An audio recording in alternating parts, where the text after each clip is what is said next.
Let me ask you a question. How long was Israel and Egypt in the Old Testament, in Joseph's day? A couple of 100 years, right?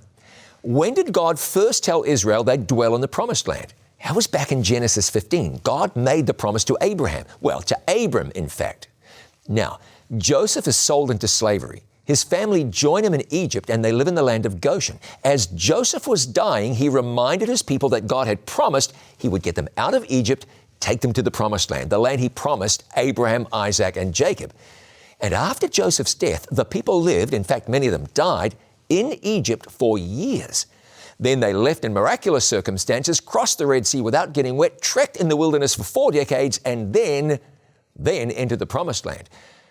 I wonder how it would have felt to be a slave in Egypt, knowing all about this promise, but never seeing it fulfilled. I imagine there would have been some desperation. Abram said years ago we were going to the Promised Land, but our parents didn't see it, or their parents. Someone might have wondered if God wasn't going to keep his promise. Of course, he did, eventually. So how long have people been saying that Jesus is coming back and that we are going to the heavenly Promised Land? Very long time. Have there ever been people who've wondered why Jesus is taking so long? For sure. But in Matthew 24:48, Jesus said it was the evil servant who said, "My master is delaying his coming." We've been waiting, but that means we're getting closer. And the longer Jesus waits, the more time there is to invite others to be ready for his return.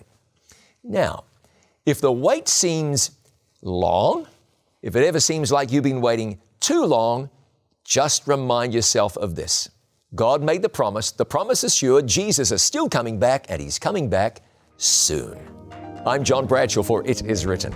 Let's live today by every word.